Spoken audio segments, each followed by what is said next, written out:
আসসালামু আলাইকুম। আশা করি সবাই ভালো আছেন। আলহামদুলিল্লাহ আমিও ভালো আছি। তো এই যে আজকে আমার এই ভাইরাল রেসিপির আবার এই আনাজি নিয়ে আসছি আমি।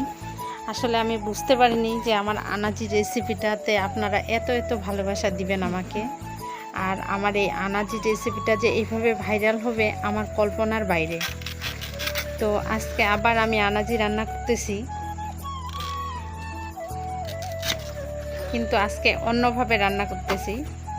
যদিও বা আপনাদের কাছে নতুন, কিন্তু আমাদের কাছে পুরাতন। আমরা অনেক আগের থেকে এভাবে রান্না করে খাই। তো আলহামদুলিল্লাহ আপনাদের এত ভালোবাসা পেয়েছি।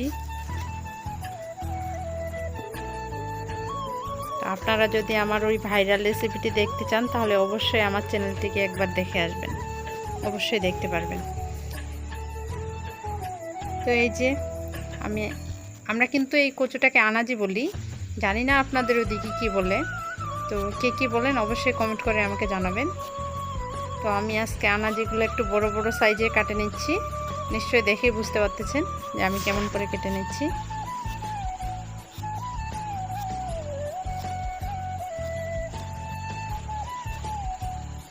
আমি সবগুলো এইভাবে ছোট টুকরো করে কেটে নেব।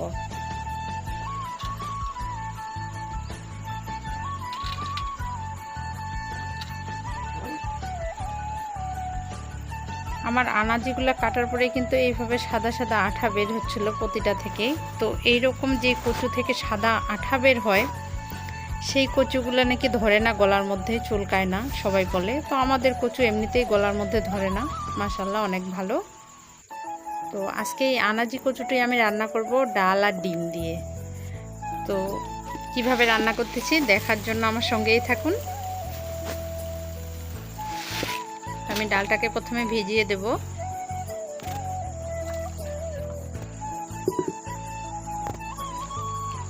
আর এখন কচুটাকে ভালোভাবে ধুয়ে নিচ্ছি। আমি রান্না করার আগে সব কিছু গুছিয়ে নিচ্ছি যেন রান্না করতে সহজ হয়। এভাবে আনাজি রান্না করলে খুবই ভালো হয়, খুব টেস্ট হয়। মাছ মাংস রেখে সবাই আনাজি দিয়েই ভাত খেতে যাবে। তো আমি কিন্তু মাটির চুলায় রান্না করতেছি। মাটির চুলার রান্না তো এমনিতেই স্বাদে গন্ধে অতুলনীয়, যার কোনো কিছুর সঙ্গে কোনো তুলনাই হয় না। তো আমি ডিম দিয়ে রান্না করব বলছিলাম, তো আমি প্রথমে ডিমটা ভেজে নিচ্ছি। আমি ডিমটাতে লবণ আর মরিচের গুঁড়া দিয়েছি, আর অন্য কিছু দিইনি।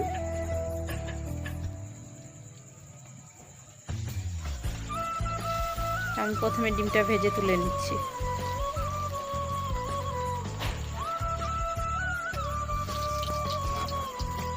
আমার ডিমটা ভাজা হয়ে গেছে। এখন আমি বেরেস্তা করার জন্য পেঁয়াজ দিয়ে দিলাম। এখানে আমি পেঁয়াজগুলো একটু লাল করে ভেজে নিয়েছি। এখন দিলাম আদা রসুন বাটা, দিয়ে একটু কষিয়ে নিলাম। এখন দিব হলুদের গুঁড়া, মরিচের গুঁড়া, লবণ আর গরম মশলার গুঁড়া। তো আমি মরিচের পরিমাণটা একটু বেশি দিয়েছি।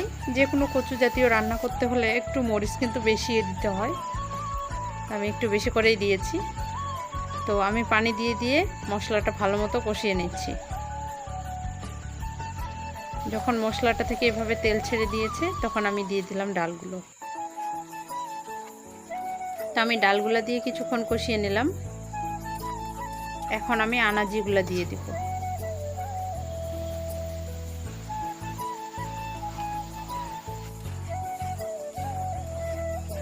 এভাবে আনাজি রান্না করলে খুবই টেস্ট হয়।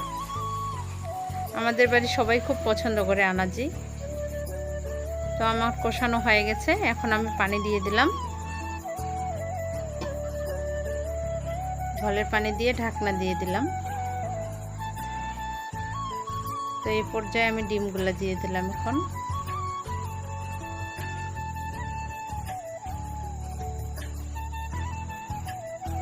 আর উপর থেকে দিয়ে দিলাম গরম মশলার ভাজা গুঁড়া।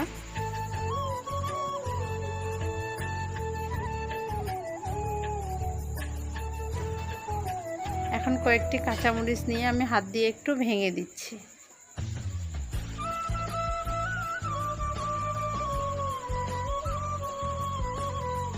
আমার এক হাতে ভাঙা যাচ্ছিল না, তাই আমি দুটো হাতে ব্যবহার করতেছি।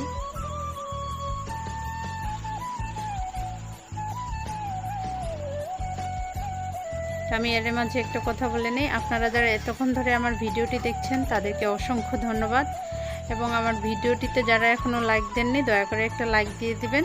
আপনাদের একটা লাইক আমার জন্য অনেক ইম্পর্টেন্ট। তো আমার রান্নাটা প্রায় হয়ে গেছে, এখন আমি নামিয়ে ফেলবো। আর আমার এই তরকারিটি অসম্ভব মজাদার হয়েছিল, একবার হলো সবাই ট্রাই করে দেখবেন, খুবই টেস্ট। তো আজকের মতো এই পর্যন্তই। সবাই ভালো থাকবেন, সুস্থ থাকবেন, আর আমার ভিডিওটি ভালো লাগলে আমার চ্যানেলের পাশে থাকার জন্য চ্যানেলটিকে সাবস্ক্রাইব করে রাখা দিতে পারেন। তো আজকের মতো এই পর্যন্তই। আল্লাহ হাফেজ।